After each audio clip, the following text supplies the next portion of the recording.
Do not forget my stories, Senua. I am with you still. Out of hell you have come, and now find yourself in Midgard, the world of men. Do not think it any less dangerous for that. Your path has taken you far from home, across the boundless sea, and you must go on to the heart of this place, to the heart of man. You have seen how the Northmen journey out to conquer, and this is one of their lands, as icy dark as Niflheim, yet as fiery as Muspel. It has not long been claimed, and they try still to tame it.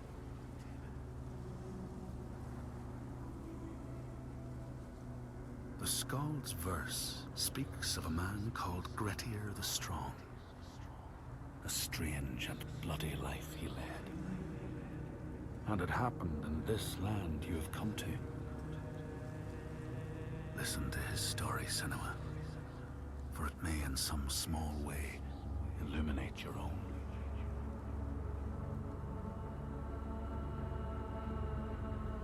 The Skalds say that in Grettir's time, a nearby farm was plagued by hauntings. A shepherd called Glamour was killed by some evil force, found dead in the snow, bloated and black. His body could not be taken to burial, because he was held fast to the ground. So it was left. 3 days after his death, the body was missing.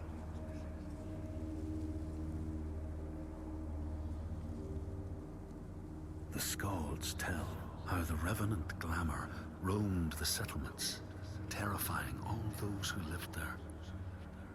Each one he killed, in turn, rose to walk beside him. Thus, evil begets evil. But the man Grettir was proud and overbearing, and thought the Droiger no match for his strength.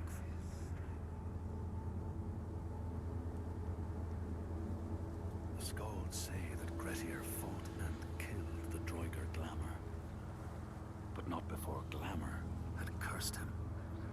His strength would be turned against him, his deeds bring death and exile, and he would be always before Grettir's eyes, making him afraid to be alone.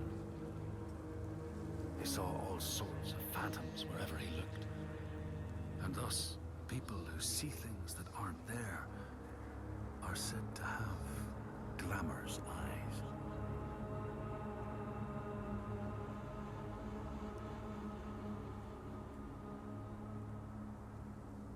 The Skalds tell how in the time of Grettir's kinsman Thorgrim, there was a terrible famine.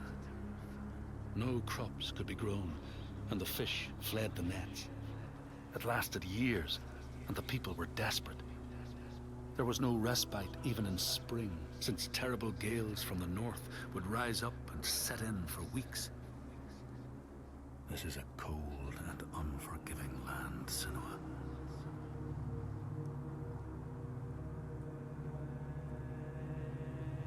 In the time of famine, at the place known as Rifskar, Thorgrim found a huge finback whale, beached and dead. His neighbor, Thorfinn, had already found it and was in the process of flensing it. But Thorgrim claimed it as his own. Thorfinn said he would not give it up without a fight. If that's what you want, Thorgrim said, let it be so. And he launched a blow at Thorfinn, cutting off his head in one strike.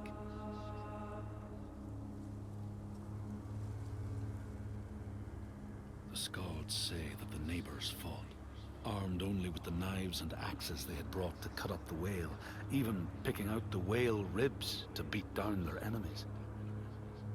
Thorgrim's men had loaded their boats with whale meat, but as they went to leave, one of their opponents struck Thorgrim's brother a fatal blow. And this is how hunger fates desperate men to come to blows, striking out against one another to survive.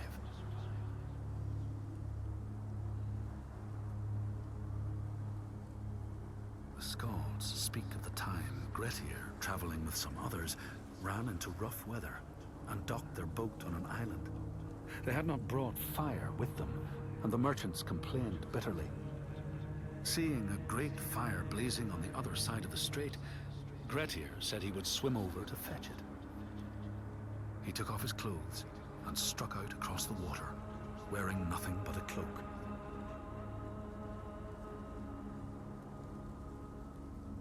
When Grettir came to the farm where the fire was burning, all was peaceful.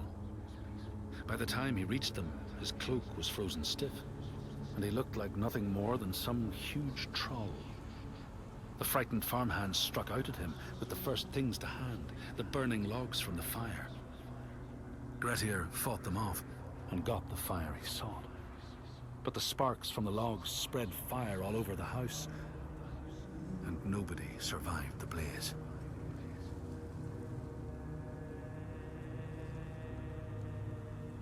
The Skalds say that Grettir swam back across the strait, keeping the fire safe from the water. His friends applauded Grettir's bravery, but when word spread about the massacre at the farm, people took against Grettir.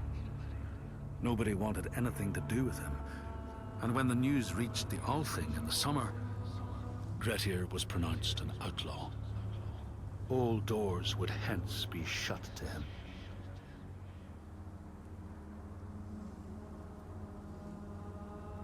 The Skalds speak of how Grettir, now an outlaw, took rest on the island of Haramsoy with a man called Audun. Grettir saw a great yellow glow like a fire rising from the ground. Audun told him it was coming from the burial mound of Kar the Old, who ever since he died had haunted the island, and warned him to stay away.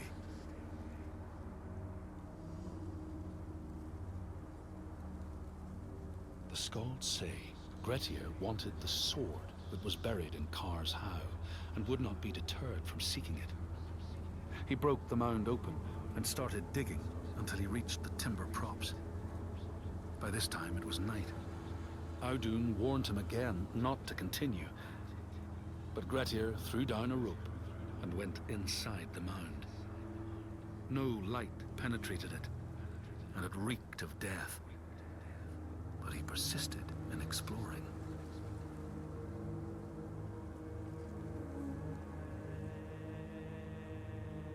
Grettir found the sword he was seeking, Kar's loom, buried in the grave mound. He went to leave, but before he could reach the rope, something grabbed him from behind, and Grettir realized the mound dweller would not let his treasure go. The two fought ferociously until Grettir got the advantage and chopped off the revenant's head. But Kar's loom would prove his undoing, fated to be the sword that killed him.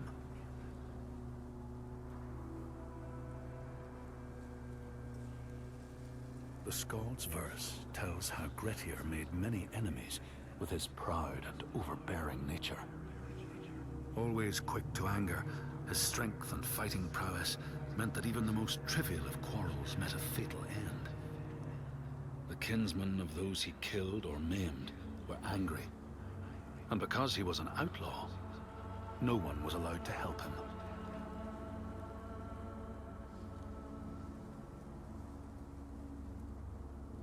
The outlaw Grettir fled to the island of Drangi. His enemies knew he was there, but he was still so strong and fierce, nobody could shift him. Thorbjorn, first among his foe, sent his foster mother to see Grettir. She was a Seithkona and very wily. She enchanted a tree branch and sent it to wash up on Drangi. Grettir tried to cut it up for firewood, but his axe flew back and struck him in the leg. The wound blackened and festered, and Grettir feared his time was close.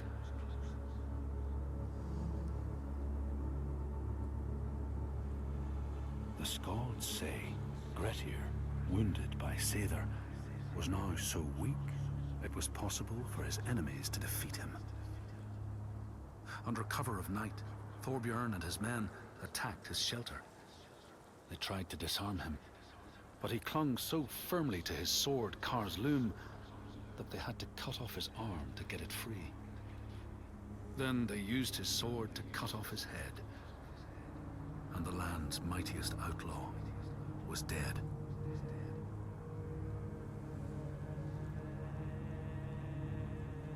As the Droiger glamour had predicted, all Grettir's brave and fine deeds brought him misery. So fate makes prisoners of us all. But it was Grettir's nature that made him fight the Droiger, and Grettir's nature that led to blood feud and exile. So what is truly our prison, Senua? Is our path ordained, and we powerless to change it? Or do we blame uncertain powers for what we ourselves ordain?